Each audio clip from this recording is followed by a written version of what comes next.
Assalamualaikum warahmatullahi wabarakatuh. Halo semuanya, saya Selima Retno, NIM 192340096, Prodi Perpustakaan dan Ilmu Informasi Universitas Negeri Padang. Pada video kali ini saya akan membahas mengenai salah satu materi dari mata kuliah Manajemen Koleksi, yaitu Perawatan dan Penyiangan Bahan Pustaka dengan Ibu Gustina Erlianti, S.Hum MIP sebagai dosen pengampu. Untuk materi yang pertama yaitu perawatan bahan pustaka. Seperti yang kita ketahui bahwasanya bahan pustaka merupakan salah satu unsur terpenting dalam sebuah perpustakaan. Oleh karena itu, bahan pustaka ini perlu untuk dijaga dan dirawat, baik itu secara fisik maupun informasi yang terkandung di dalamnya. Lalu muncul pertanyaan nih, apa sih yang dimaksud dengan perawatan bahan pustaka? Perawatan bahan pustaka merupakan suatu upaya yang dilakukan untuk merawat atau memelihara bahan pustaka dari berbagai faktor penyebab kerusakan bahan pustaka agar bahan pustaka menjadi lebih awet dan dapat digunakan oleh pengguna dalam jangka waktu yang lebih lama. Adapun tujuan dari dilakukannya perawatan bahan pustaka ini yaitu mengusahakan agar bahan pustaka selalu sedia dan siap pakai oleh para penggunanya. Hal tersebut dapat dilakukan dengan cara melestarikan bahan pustaka, baik secara fisik maupun informasi yang terkandung di dalamnya, seperti mengalih mediakan, mereproduksi, memfotokopi, dan lain sebagainya. Seperti yang telah dijelaskan sebelumnya, bahwasanya perawatan bahan pustaka ini dilakukan untuk mencegah bahan pustaka dari berbagai faktor penyebab kerusakan bahan pustaka. Oleh karena itu, kita harus tahu nih, apa saja sih faktor-faktor penyebab kerusakan bahan pustaka? Faktor-faktor penyebab kerusakan bahan pustaka terbagi menjadi dua, yaitu yang pertama, faktor internal, dan yang kedua yaitu faktor eksternal. Faktor yang pertama yaitu faktor internal.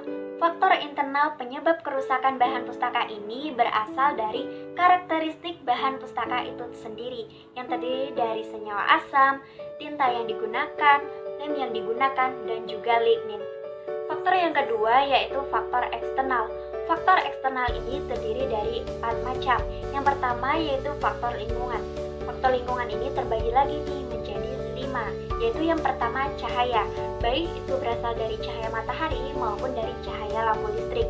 Yang kedua yaitu pencemaran udara, yang ketiga yaitu suhu dan kelembapan udara, yang keempat yaitu debu, dan yang kelima yaitu rak atau lemari penyimpanan. Faktor eksternal yang kedua yaitu faktor manusia, yang ketiga yaitu faktor bencana, baik itu berasal dari bencana alam maupun bencana yang diakibatkan oleh ulah manusia. Dan yang keempat yaitu faktor biota, contohnya seperti rayap, jamur, tikus, kutu buku, kecoa, dan lain sebagainya. Yang selanjutnya perlu dibahas yaitu kegiatan apa saja sih yang dapat dilakukan dalam perawatan bahan pustaka. Kegiatan dalam perawatan bahan pustaka terdiri dari 3 macam. Yang pertama yaitu penjilidan. Penjilidan adalah suatu kegiatan menghimpun atau menggabungkan lembaran-lembaran lepas menjadi satu, yang kemudian lembaran tersebut dilindungi oleh sampul. Penjilidan ini biasanya dilakukan terhadap bahan pustaka yang mengalami kerusakan seperti sampul atau isi buku yang terlepas. Kegiatan yang kedua yaitu laminasi. Laminasi merupakan suatu kegiatan melindungi bahan pustaka dengan cara melapisi bahan pustaka tersebut menggunakan kertas atau plastik khusus agar bahan pustaka tersebut menjadi lebih awet. Laminasi ini biasanya dilakukan terhadap bahan pustaka yang tingkat kerusakannya sudah berat. Dengan kata lain, bahan pustaka ini sudah tidak bisa diperbaiki lagi dengan metode lainnya, baik itu ditambal, disambung, dijilid, atau lain sebagainya. Kegiatan yang ketiga yaitu reproduksi.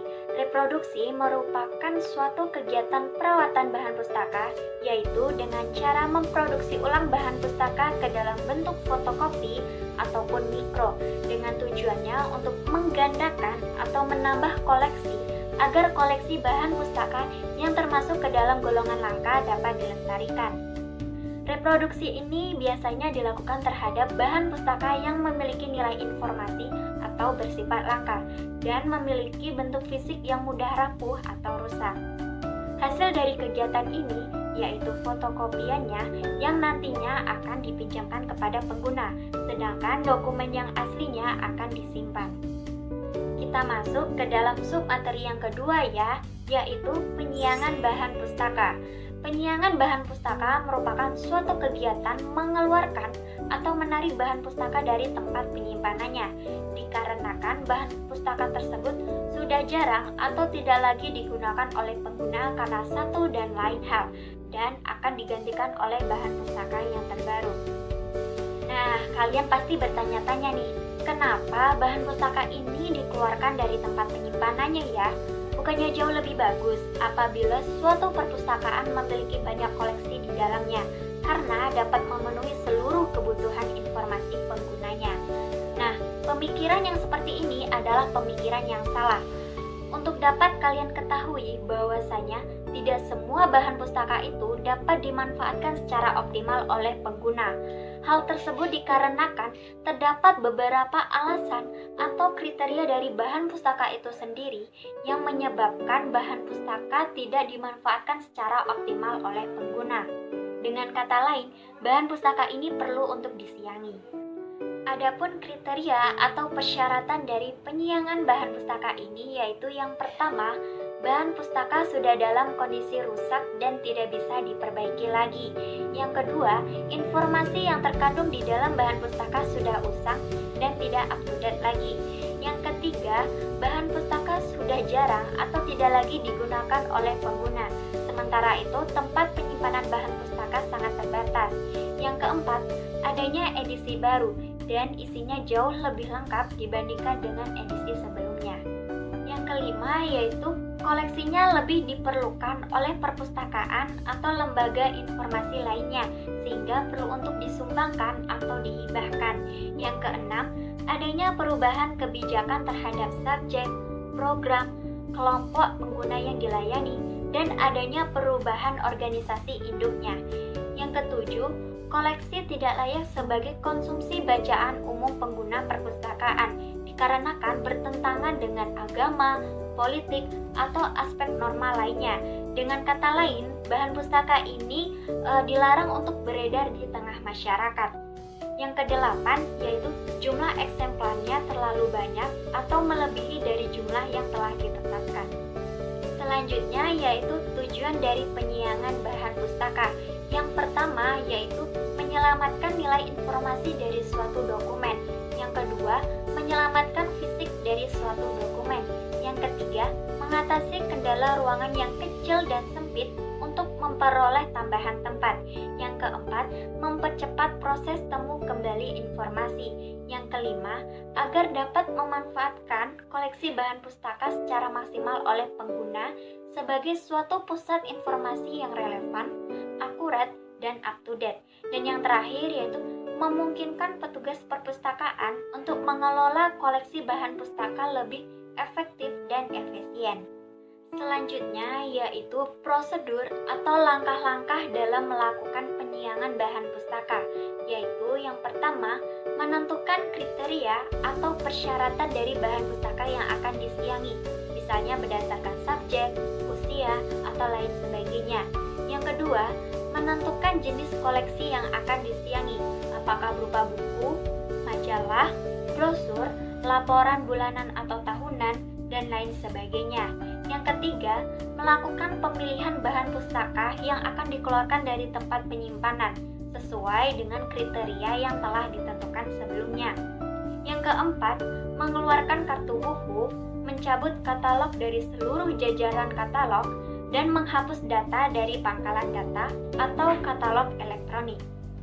Yang kelima, untuk koleksi yang disiangi, maka akan diberikan cap berupa pernyataan dikeluarkan dari koleksi perpustakaan. Yang keenam, membuat berita acara mengenai hasil penyiangan, guna mempertanggungjawabkan administrasi dengan melampirkan daftar bahan pustaka hasil penyiangan. Yang ketujuh, mengumpulkan dan menyimpan koleksi hasil penyiangan di gudang penyimpanan apabila koleksi tersebut sudah tidak bisa digunakan lagi. Namun, apabila koleksi hasil penyiangan masih dapat digunakan, maka dapat dihibahkan atau disumbangkan kepada instansi atau lembaga yang membutuhkan. Dalam melakukan proses penyiangan bahan pustaka ini, terdapat beberapa hambatan yang dihadapi. Di antaranya yang pertama, adanya kebanggaan atau rasa senang dari pengelola perpustakaan apabila memiliki koleksi bahan pustaka dengan jumlah yang banyak. Padahal bahan pustaka tersebut tidak semuanya dapat dimanfaatkan secara optimal oleh pengguna. Yang kedua, kesibukan petugas perpustakaan dan keterbatasan jumlah tenaga di perpustakaan, karena untuk melakukan kegiatan penyiangan memerlukan waktu dan tenaga yang besar. Yang ketiga yaitu adanya anggapan bahwa mengeluarkan atau menarik bahan pustaka dari tempat penyimpanannya maka dapat menghapus jejak pengetahuan manusia. Bahan pustaka ini dianggap sebagai sesuatu yang sakral. Yang keempat, adanya anggapan bahwa bahan pustaka ini tidak perlu untuk disiangi, dikarenakan pada suatu saat nanti akan ada seseorang yang akan menggunakan bahan pustaka tersebut. Dan yang terakhir yaitu keengganan dari petugas perpustakaan untuk melakukan pengurusan administrasi, dikarenakan dalam melakukan penyiangan bahan pustaka ini melibatkan banyak pihak, membuat tim, membuat berita acara, dan lain sebagainya. Sekian video kali ini. Apabila selama penyampaian ada salah kata maupun pengucapan, saya mohon maaf dan terima kasih untuk yang sudah menonton dan like video ini. Saya pamit undur diri. Wassalamualaikum warahmatullahi wabarakatuh.